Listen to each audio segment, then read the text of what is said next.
या देवी सर्वभूतेषु अमृत रूपेण संस्थिता नमस्तस्यै नमस्तस्यै नमस्तस्यै नमो नमः। मृत्यु संसार का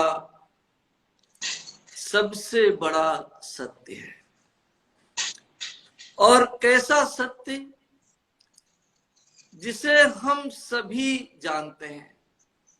बाकी कुछ सत्य तो ऐसे हैं जिन्हें आप सापेक्षित सत्य कह सकते हैं, जो मेरे लिए अलग और आपके लिए अलग हो सकते हैं।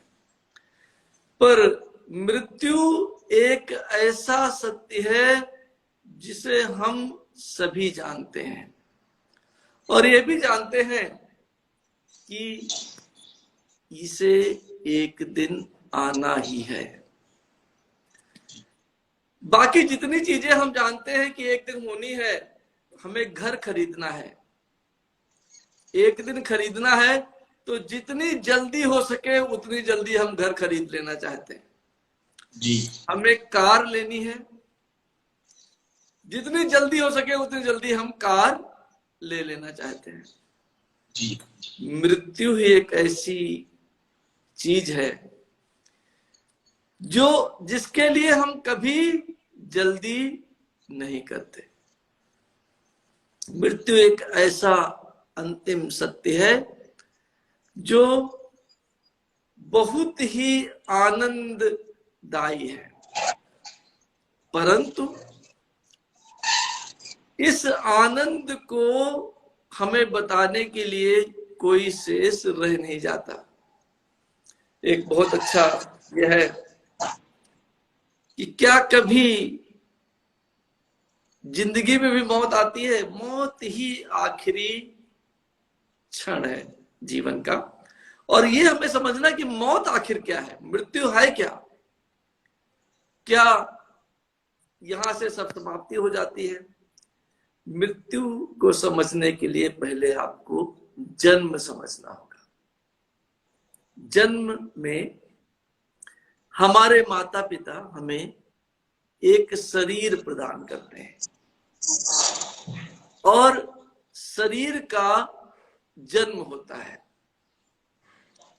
शरीर का जन्म होता है, हमारा तो जन्म नहीं होता, शरीर का होता है।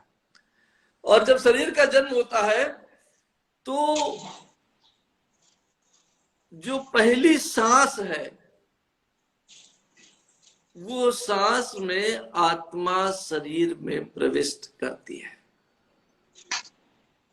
और जब शरीर और आत्मा का मिलन होता है तब से मनुष्य का दिमाग विकसित होना प्रारंभ होता है। ठीक है। और पूरा जीवन 3 चीजों पर ही चलता है। किस पर? मुझ पर, मेरे शरीर और मेरे दिमाग पर। जब यह शरीर किसी कारणवश में भी कि किसी दुर्घटनाग्रस्त हो जाए, उम्र ज्यादा होने के कारण इसमें शक्ति न बचे, जब ये शरीर दुर्बल और जर्जर हो जाता है तब इसमें वो क्षमता नहीं रह जाती कि ये आत्म वेग को रोक सके, क्योंकि आत्मा वेगवान है। और जब ये आत्म वेग को नहीं रोक पाता तो शरीर से आत्मा निकल जाता है। यह आपकी मृत्यु नहीं है, यह आपके नाम की मृत्यु है, यह आपके शरीर की मृत्यु है। जो वस्तु आपने यहां से ली थी, मिट्टी, जल, अग्नि, वायु, यह शरीर उन्हीं में दोबारा विलीन हो जाता है। और आपका क्या होता है? आप जो एक ठोस आकार है उसमें से निकलकर एक सूक्ष्म आकार में विचरण करने लगते हैं। From gross to subtle. मृत्यु जो है वो ग्रॉस से सटल की यात्रा है, ठोस से सूक्ष्म की यात्रा है। और मृत्यु इसीलिए हम कहते हैं कि रूप का परिवर्तन हो गया है। हम वही हैं, केवल हमारा शरीर हमारे साथ नहीं रहा। और इसीलिए गीता में भगवान ने कहा है कि जिस प्रकार मनुष्य पुराने वस्त्र का परित्याग कर नया वस्त्र धारण करता है। किस वस्त्र का परित्याग कर? पुराने। और क्यों वो पुराना हुआ? पुराने होने में उसमें क्या गुण आ गए? जर्जर हो गया। वो जो वस्त्र है वो पहनने योग्य नहीं रह गया।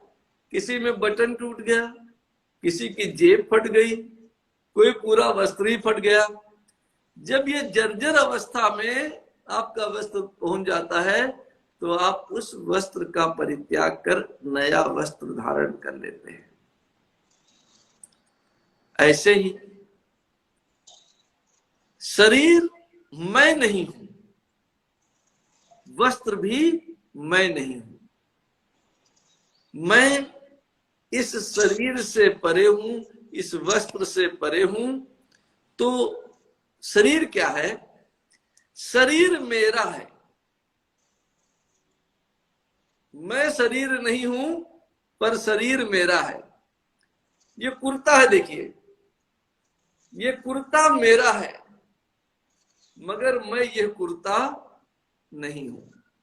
इसी प्रकार से मेरी उंगली, मेरा शरीर, मेरे वस्त्र, जो कुछ मेरा है, मेरी पत्नी, वो मैं नहीं हूं। उसको हम होल्ड कर रहे हैं, उसको हम उसका उपयोग कर रहे हैं। लेकिन जो हम हैं वो सूक्ष्म रूप है और वो आत्मा है। और आत्मा कभी भी मरती नहीं है। वो एक शरीर का परित्याग कर दूसरा नया शरीर। क्यों नया? पुराना क्यों नहीं? क्योंकि जर्जर शरीर का त्याग कर, अगर और गहराई से समझना है तो आप इस तरीके से समझिए कि जर्जर शरीर का परित्याग कर एक नूतन ऊर्जावान शरीर हम ग्रहण करते हैं। उस अवस्था को मृत्यु अवस्था कहा गया है। ये बिल्कुल ऐसे ही हुआ जैसे आप एक कमरे से दूसरे कमरे में चले गए, ठीक है। और जब आप ठोस अवस्था में रहते हैं, जब आप शारीरिक अवस्था में रहते हैं, तो आप कहाँ रहते हैं? स्थान में, जगह घेरते हैं। और उस जगह को हम 3 डायमेंशन कहते हैं। और जब आपकी मृत्यु होती है तो आप ये 3 डायमेंशन प्लेन को छोड़कर चतुर्थ दिशा में चले जाते हैं। लेकिन आप वही रहते हैं, आप सटल फॉर्म में ही रहते हैं और आपका शरीर यहीं छूट जाता है। यही क्रिया मृत्यु कहलाती है। धन्यवाद, आभार।